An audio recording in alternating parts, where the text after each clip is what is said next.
नाम से पकड़ो, रिफ्लेक्शन ऑफ लाइट मतलब हो सकता है किसी से टकराने के बाद क्या हो जाए, वापस आ जाए। प्रकाश का परावर्तन, रिफ्लेक्शन ऑफ लाइट। प्रकाश की किरण जब किसी वस्तु पे पड़ती है तो या तो वो अवशोषित हो जाती है या टकराने के बाद पुनः वापस आ जाती है। तो इसी घटना के बारे में हमें पढ़ना है। तो प्रकाश की किरण जब किसी सतह पर पड़ती है तो पड़ने के बाद पुनः वापस आ जाती है।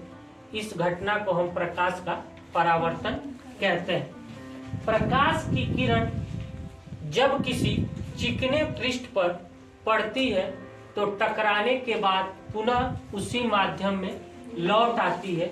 इसी को कहते हैं प्रकाश का परावर्तन। प्रकाश का जो परावर्तन होता है वो दो नियम पे आधारित है। किसके? दो नियम पे आधारित है। पहला नियम यह है कि आपतित किरण और परावर्तित किरण अभिलंब और आपतित बिंदु एक ही समतल की ओर स्थित होते हैं। दूसरा नियम यह है कि आपतन कोण और परावर्तन कोण एक दूसरे के बराबर होते हैं। यानी कोण I बराबर कोण R, कोण I बराबर कोण R। मतलब आपतन कोण जितना होगा उतना ही परावर्तन कोण होगा। अगर आपतन कोण 60 डिग्री है तो परावर्तन कोण भी कितना होगा? 60 डिग्री।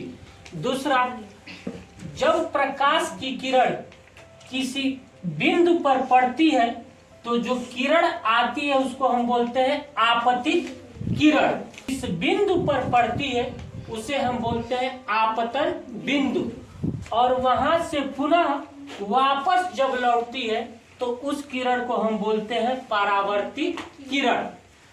आपतन कोण, आपतित किरण और अभिलंब के बीच में जो कोण बनता है उसको हम बोलते हैं आपतन कोण। अभिलंब और परावर्तित किरण के बीच में जो कोण बनता है उसको हम बोलते हैं परावर्तन कोण। तो इसका अपवर्तन, प्रकाश का अपवर्तन किसे कहते हैं? जब प्रकाश की किरण किसी एक माध्यम से दूसरे माध्यम में जाती है तो अपने मार्ग से क्या होती है? विचलित हो जाती है। या तो वो अभिलंब से दूर चली जाएगी या वो अभिलंब की ओर झुक जाएगी। इसी घटना को हम प्रकाश का अपवर्तन कहते हैं। देखते हैं प्रकाश का अपवर्तन। तो देखो, जब प्रकाश की किरण विरल माध्यम, विरल माध्यम मतलब वायु से जब सघन माध्यम मतलब कांच, जब प्रकाश की किरण विरल माध्यम से सघन माध्यम में प्रवेश करती है तो वह अभिलंब की ओर क्या होती है? झुक जाती है। और फिर इसी के विपरीत जब प्रकाश की किरण सघन माध्यम से विरल माध्यम में जाती है, कहां से? सघन माध्यम से विरल माध्यम में जाती है तो वह अभिलंब से दूर हट जाती है। अभिलंब से क्या होती है? दूर हट जाती है। इसी घटना को हम प्रकाश का अपवर्तन कहते हैं।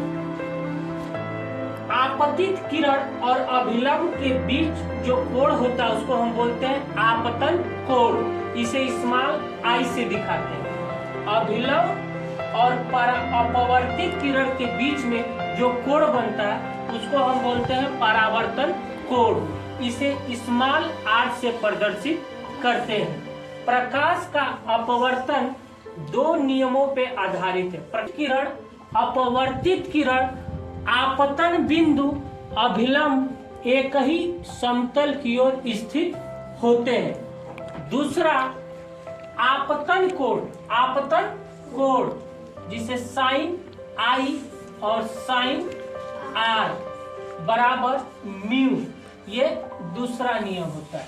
यानी साइन I बट्टा साइन R। म्यू एक नियतांक है। म्यू क्या है? एक नियतांक है। इसी को हम स्नेल का नियम कहते हैं। क्या कहते हैं? स्नेल का नियम कहते हैं। देखते हैं, प्रकाश का अपवर्तन का सबसे अच्छा उदाहरण है तारों का टिमटिमाना, तारों का टिमटिमाना। जब तारे से जब प्रकाश की किरणें आती हैं तो वायुमंडल में इतनी परतें पाई जाती है और इतने छोटे छोटे धूल कण पाए जाते हैं जो उस राशि विचलित कर देते हैं। इसी वजह से हमें लगता है कि तारा क्या है, टिमटिमाता है।